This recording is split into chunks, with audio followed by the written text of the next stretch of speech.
All right, welcome back everyone to another deep dive. And today we're going deep, deep into the philosophy of religion, metaphysics, all that good stuff. Buckle up. Yeah. Today we're talking about divine simplicity. DDS for short. And for all you philosophers out there listening, this isn't like a Sunday school thing. We're not talking about religious dogma here. We're talking about a serious philosophical concept. Exactly. And those of you who are already knee-deep in, philosophical theology and metaphysics, you've probably encountered this idea of DDS before. You probably, you know the terrain. But if you just come into this for the first time, get ready for something that's really going to challenge how you think about what it means for something to be simple, especially something like, the ultimate. Yeah. We're using the Stanford Encyclopedia of Philosophy as our guide today. Yeah, that's our text.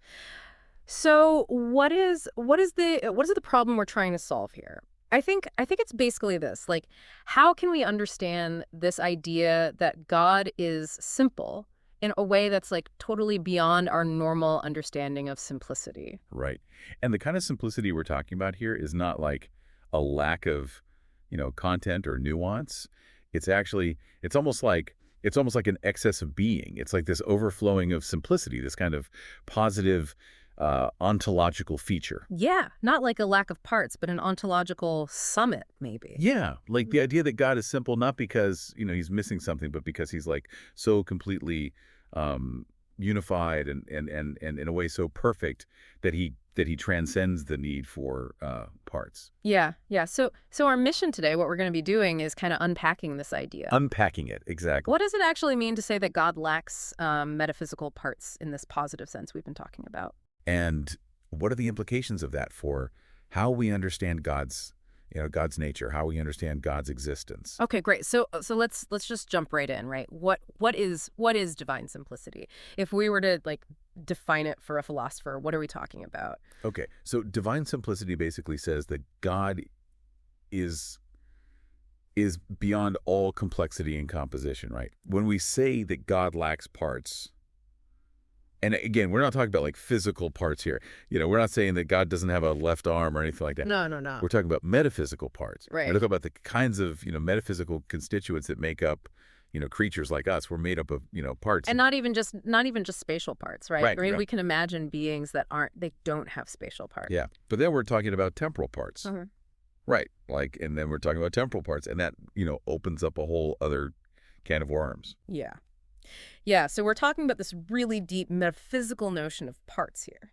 Exactly. And DDS says that God has none of that. So concretely, like what kind of composition does DDS deny in God? So DDS denies, first of all, the classic matter-form composition that Aristotle talks about. Right, so God is not a composite of matter and form. Right. He's not like a statue where you have, the bronze and then the shape of the statue. God's not like that. Right, right. DDS also denies potency act composition. Right. And that's the distinction between something's potential to be something and it's actually being that thing. Yeah. And that distinction is really important for understanding change, for understanding, things coming into being, things going out of being. And DDS says, look, God doesn't have any of that. Right. There's no change in God. There's No change, no change. there's no potential in God. He's pure actuality. God just is. And then finally, DDS denies essence composition. Right. And this is the idea that, in creatures, the fact that a creature exists is distinct from what that creature is. Right. It's like the thatness of a thing versus the whatness of a thing. Exactly. And GDS says, look, in God, those are one and the same. Right. Right. So it's this really radical. It's a really radical claim that DDS is making. It's saying that God is not like anything else in the universe. Right. And this is where things start to get kind of mind-bendingly, like, strange. Yeah.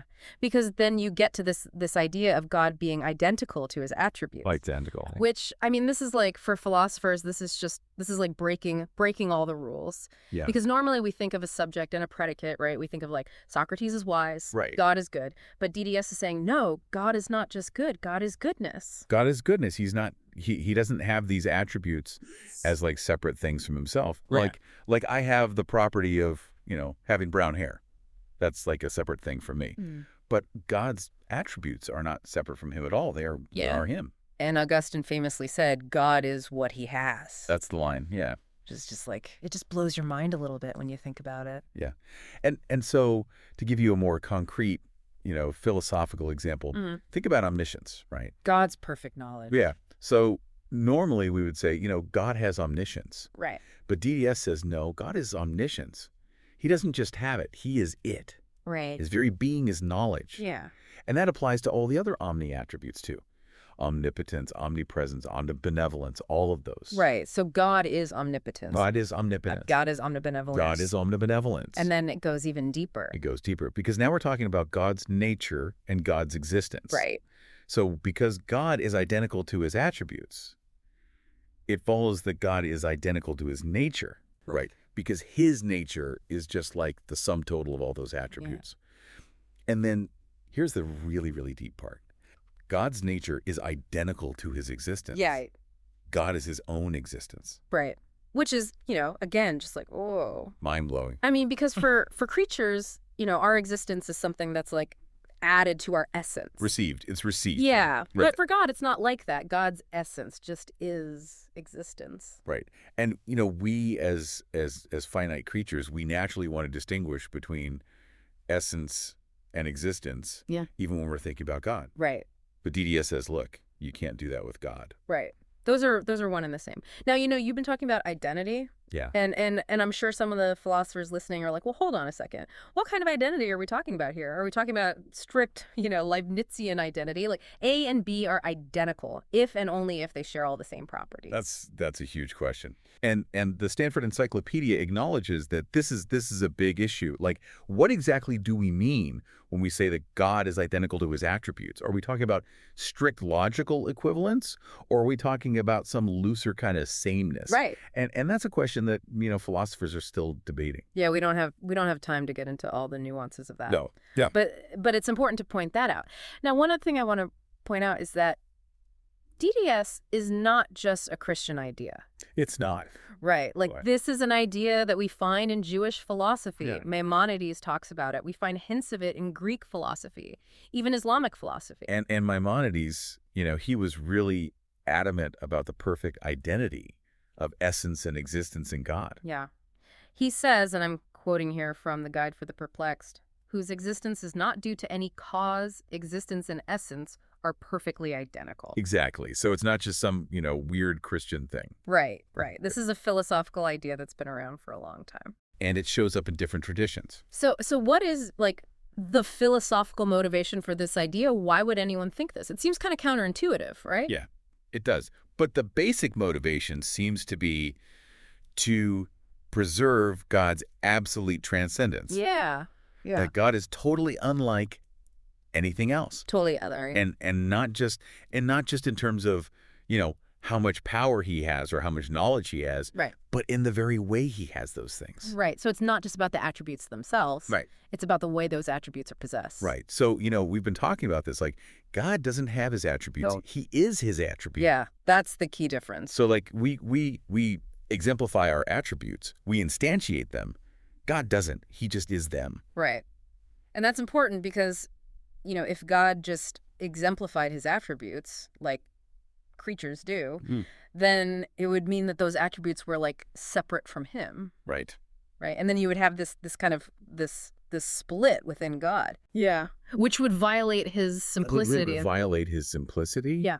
And it would also violate his aseity. Right. His self-sufficiency. Right. Because if God depends on something else for his attributes, then he's not truly self-sufficient. Then he's not the ultimate, right. He's not the ultimate ground of being. Yeah. So this idea of God being identical to his attributes, it's not just some, weird philosophical quirk. No. It's really trying to get at something really fundamental about God. Right. It's trying to preserve his ultimate status, his ultimate reality. Yeah. And it also has implications for how we understand God's existence, right? Exactly. Because if God is identical to his essence, and his essence just is existence, then that means that God's existence is necessary. Right. He cannot not exist. Right. And that's different from the way that creatures exist. Right. Because for us, existence is something that's contingent. We could have not existed. Exactly. We could have not existed. But God can't not exist. Right. And this also means that God's not just one necessary being among others. Right. Like, we can talk about abstract objects, like mathematical truths. Right. Those are necessary in some sense, but their necessity is not grounded in the same way as God's necessity. And that gets to the really, really deep point Yeah. that God isn't just an existent among other existence. He's being itself, Right. Right. The source of all being. the source of all being. Yeah. And that's a radical claim. Now, okay, so we've talked about what DDS is. Yeah. What's the motivation for it? Yeah. Why would philosophers think this? Yeah. Let's talk about some of the specific arguments that have been given for DDS. Okay, so one of the big ones is the idea of maximal perfection, Right. The Anselmian argument. the Anselmian argument. So Anselm says, look, God is that than which no greater can be conceived, Right. right? So if God is the greatest possible being, then he can't have any parts. Yep. Because if he had parts, then there would be something greater than God, namely the whole that those parts make up. Right. And if he depended on his parts for his existence, Right. then he wouldn't Right. be the ultimate. Right. He wouldn't be self-sufficient. Yeah. He wouldn't be a sick. Right. So the argument for maximal perfection is basically saying that, look, if you're going to have a God who's maximally perfect, he's got to be simple. Yeah. He's got to be simple. He can't have parts.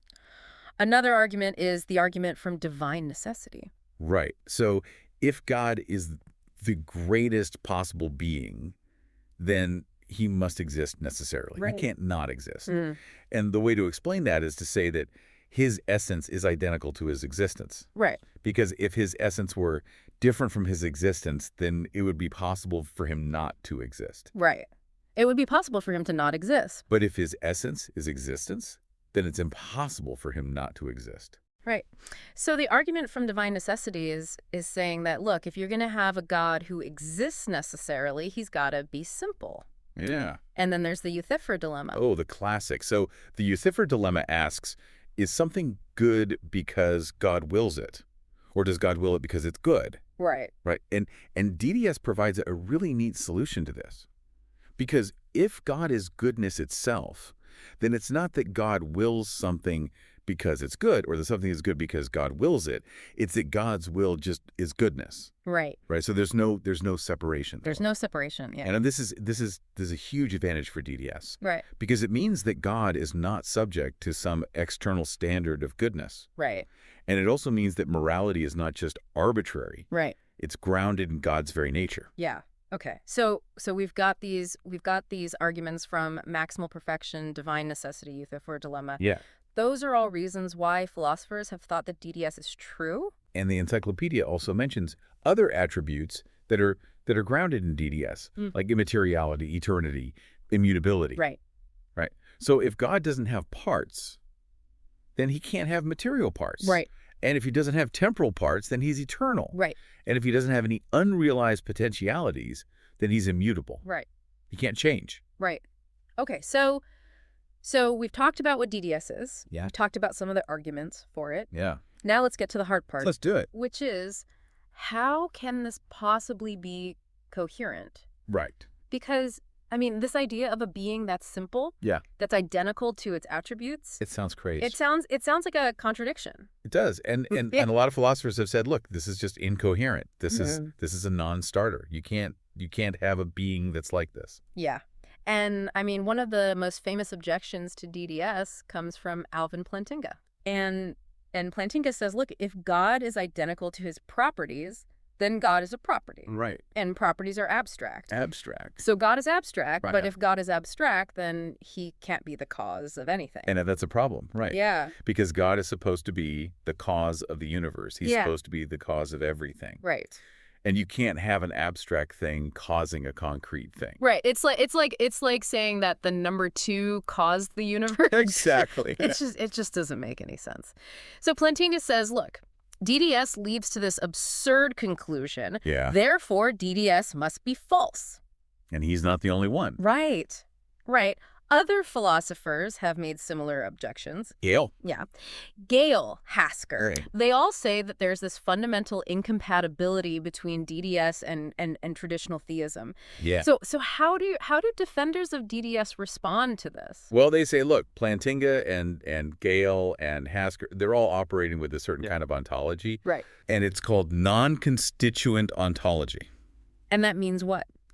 It means that they think that individuals and properties are fundamentally different kinds of things. Right. So, like, individuals are concrete. Right. Properties are abstract. Right. And the only way they can relate to each other is through this relation of exemplification. Exactly. So, like, Socrates exemplifies the property of being wise. Right. Right. But he's not identical to wisdom. Right. He's not the same thing as wisdom. And so if you're working with that kind of ontology, then, yeah, DDS is going to lead to problem. Right. Right. But defenders of DDS say, look, there's another kind of ontology. There is. It's called constituent ontology. Constituent ontology. And what's that? Well, constituent ontology says that properties are not these, like, separate abstract things. Okay. They're actually constituents of the things that have them. So they're like parts. They're like parts, yeah. Okay. And this goes all the way back to Aquinas. Right. Aquinas thought that, form and matter were constituents of substances. So, like, a statue is not just like the bronze and the shape. It's that the bronze and the shape are, like, unified together in this one thing. Okay. And it's a little bit like bundle theory. Okay. The idea that an object is just a bundle of tropes. Right. So a trope is like a particularized property instance. Yeah. So, like, Socrates' wisdom is not just the abstract property wisdom. It's like this particular instance of wisdom that Socrates has. Okay. And so if you're working with a constituent ontology, then DDS doesn't sound so crazy anymore. Okay. So because the properties are part of God, they're not like separate things. Right. Okay. But I mean, even if we grant that, even if we grant that properties are parts of things, Yeah. how can a whole be identical to one of its parts? Right. How can God be identical to his wisdom if wisdom is just a part of God? Yeah. So this is where DDS has to get really, really specific about what it means by constituent ontology. Oh. And it has to say that the thing's nature itself is this unitary and concrete ontological item. Okay. Right. So, like, Socrates' human nature is not just this abstract thing that's shared by all humans. It's like this concrete thing that's in Socrates. Okay. And for material beings, like Socrates, that nature is combined with an individuating principle. Okay. And what's that? Well, for Aquinas, it was designated matter. It's like this particular matter that makes Socrates Socrates and not Plato. Okay. Right. But God's immaterial, so he doesn't have matter. Right. So for God, his nature is self-individuating. It's what makes him God and not something else. Okay. So in God, nature and suppositum are the same thing. The same thing, yeah. Okay. And this is really different from the way that Plantinga thinks about nature. Right. Because Plantinga thinks of nature as being this kind of abstract, conjunctive property. Right. Like it's just the sum of all the individual properties that a thing has. But for DDS, nature is this concrete, primary thing. It's the primary thing. Yeah. And the properties are just like manifestations of that nature. Okay. So DDS is saying that God's not identical to his properties in the way that Plantinga thinks. Right. He's identical to his nature, and his nature is this concrete, self-individuating thing. Right. Okay. Okay. That's helpful. I mean, it's still mind-blowing. It is. But at least it's not obviously incoherent. It's not obviously incoherent. No. Okay. Now let's talk about the other identity claims of DDS. Okay. Like the identity of God with his existence. Right. How do they defend that? So for Plantinga, this is a non-starter. Right. Because he thinks that existence is just a property. Right. Just like any other property. And you can't be identical to a property. Right. But defenders of DDS say, look, existence is not just a property. It's more fundamental than that. Yeah. It's like the ground of all properties. Okay. It's the thing that makes it possible for something to have properties in the first place. So it's like existence is the thatness of a thing, and essence is the whatness of a thing. And for contingent beings, those are separate. Right. But for God, they're not. Right. Because God is the ultimate source of existence. Right.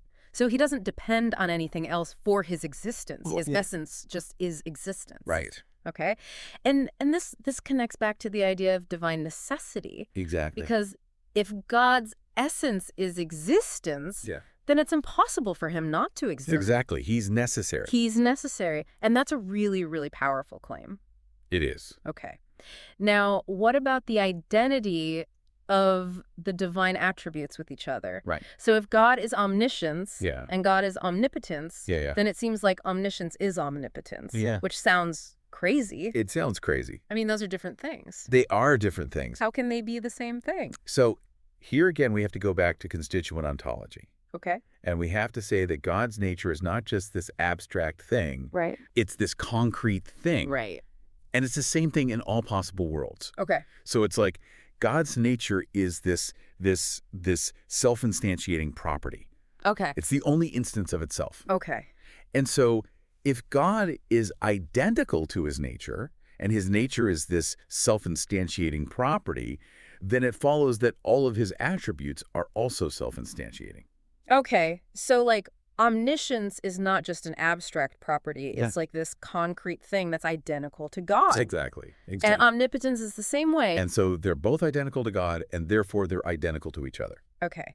And Christopher Hughes gives this really interesting argument using set theory. Yeah. He says, look, we can think of properties as sets. Right. So the property of being powerful is the set of all powerful things. Right. But there's only one thing that's perfectly powerful. God. God. Right. So the set of all perfectly powerful things is just the set containing God. And then he uses this idea from Quine that a singleton set, a set with only one member, is identical to its member. Right. So the set of all perfectly powerful things is identical to God. Right. Which means that perfect power is identical to God. Right. Okay, so this is another way of trying to make sense of the idea that God is identical to his attributes. Right. And again, it relies on this idea that we can't just have this hard and fast distinction between concrete things and abstract things. Right, right. Okay, so we've got these arguments for attribute identity. Yeah. But I mean, there are still objections, right? Oh, yeah. There's still objections. Like William Mann gives a couple of really tough objections. He does. He says, look, if God is wisdom and God is life, then wisdom is life. Right. But wisdom and life are not the same thing. They're not the same thing. There are things that are alive that aren't wise. Right. And maybe there are things that are wise that aren't alive. I don't know. And then he has this other objection. He says, look, if God is wisdom Yeah. and Socrates is wise by participating in wisdom, then Socrates participates in God. Right. Which sounds heretical. Right. So those are pretty tough objections. They are tough objections. What do defenders of DDS say? So Mann himself actually proposes a solution. Okay. He says we need to distinguish between property instances and abstract properties. Okay. So he says when we say God is wisdom, we're not saying that God is the abstract property of wisdom. Okay. We're saying that God is God's wisdom. Okay. So there's like a particular instance of wisdom that God has, and that's what he's identical to. Exactly. Exactly. Okay. And then Mann says that these property instances are concrete and particular. Right. Just like Socrates is concrete and particular. So God's wisdom is like this concrete, particular thing. Right. It's not like the abstract property of wisdom. It's like this instance of wisdom that's unique to God. Okay. Okay. But then that leads to this weird conclusion that God is a property instance. It does. Which, I mean, what does that even mean? Yeah. And Mann recognizes that this is a problem. Okay. So he says, look, we have this inconsistent triad here. Okay. We've got God as a property instance, God as a person, and no person is a property instance. Right, because those three things can't all be true. They can't all be true. So which one does he deny? He denies the third one. Okay. He says, look, some persons are property instances. Okay. And in fact, he goes even further. He says everything is a